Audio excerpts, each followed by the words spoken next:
2 सिपाही फौज में नौकर थे। अब देखिए मतलब माया की गति को देखिए, बहुत प्रेम था उनका। एक ही मतलब माँ के थे दोनों पुत्र, और एक ही जगह नौकरी उनकी थी। छुट्टी आ रहे थे, छुट्टी आ रहे थे तो मतलब ये एक राजा एक जंगल में शिकार खेल रहा था।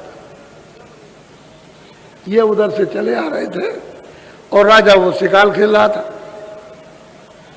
तो उसने देखा कि ये हिरन भागा चला जा रहा और रास्ते से ऐसे गुजरा तो देखा कि एक औरत इधर कैसे जा रही, तेज अच्छे कपड़े पहन करके, बड़ी तेज रफ्तार से। तो आगे तेज रफ्तार से चली जा रही झूमती हुई, आगे गई तो एक कुआं था, उस पर बैठ गई। तब तक ये पीछे से सिपाही आए। सिपाही ने देखा कि वो औरत एक अकेले बैठी है, एक देवी, तो चलो एक कुआं है, चलो देखें जरा सब पानी आनी पी लिया जाए। तो दोनों भाई वहां चले गए, वो चुपचाप बैठी है।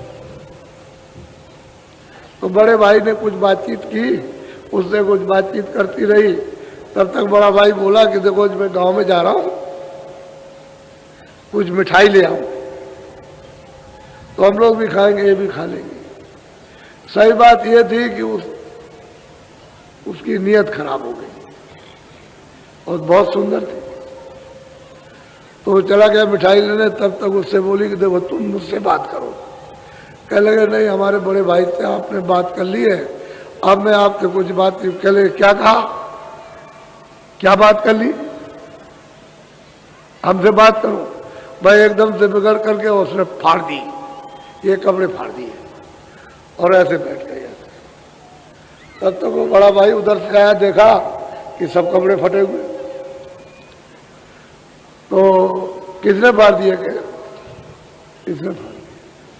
बस उसने निकाली उसमें से तलवार, उसके झोले में थी छोटी वाली, उसने भी निकाली और मारा उसने भी मारा, तो उसके भी लग गए, वो दोनों मर गए,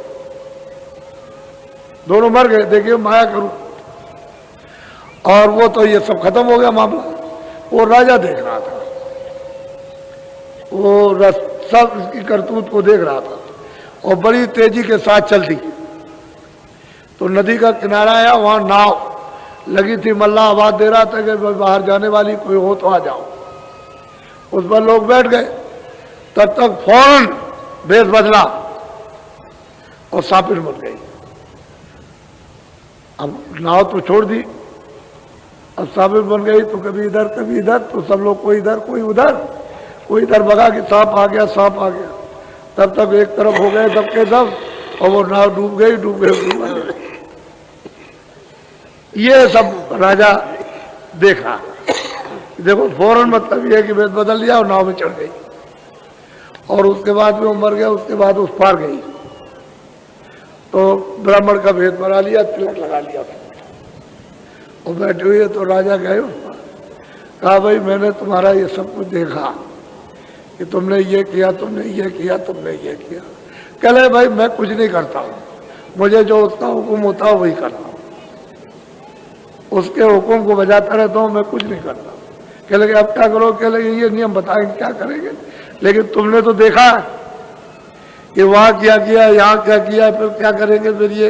अब मैंने जो ब्राह्मण का भेद बनाया है तो क्या करूंगा तुमको नहीं बताऊंगा, मुझे जो हुक्म देगा वो करूंगा। कहने का मतलब एक माया छाया अपने अपने कर्मों का किस तरह से मुजरा कराती है, हिसाब ले लेती है।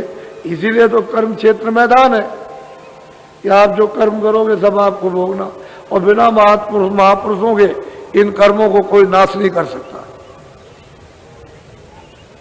महापुरुष ही नाश करेंगे, कोई नहीं, दूसरा कोई कर ही नहीं सकता, क्योंकि कहाँ इनका खाता लिखा हुआ है वो महापुरुषों को मालूम है कि वहाँ क्या क्या कर्म है, उनको तो पता है। जब तक वो खाता फट नहीं जाएगा तब तक तुम कैसे रिहा हो सकते हो। इसलिए आप जो प्रार्थना नहाते वक्त में आपने की है कि हम शाकाहारी रहेंगे, तो बिल्कुल पक्का कि जो कुछ भी हमने अभी तक किया भूल में जैसे भी, वो तो हमने कर लिया। अब हमारा वही क्षमा किया जाए, हम नहीं करेंगे।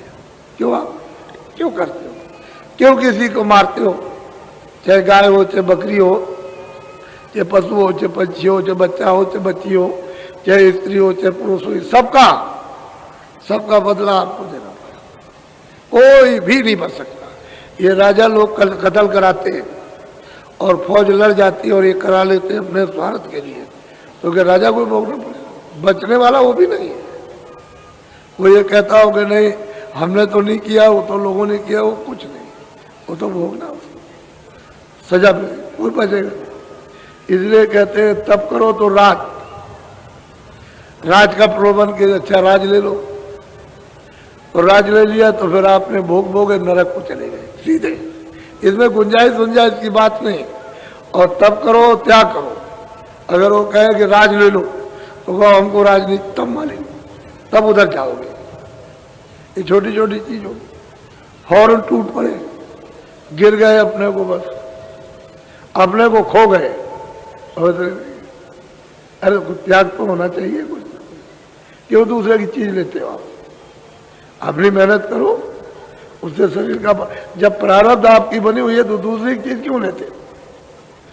आप अपना मतलब मेहनत कीजिए, मेहनत से शरीर का पालन पोषण हो तो उसकी किस्मत बनी हुई है, वो तो उतना उसको मिलना ही है। अब आगे के लिए कुछ करो जिससे कि फिर तकदीर बन जाए, फिर आपकी प्रारब्ध बन जाए, किस्मत बन जाए। इसलिए किया जाता है जो पीछे का वो तो भोग ही रहे हो, वो तो आपको श्वास पर मिलेगा। अब उसको आप समझते नहीं हो, महात्मा जब समझा देते हैं तभी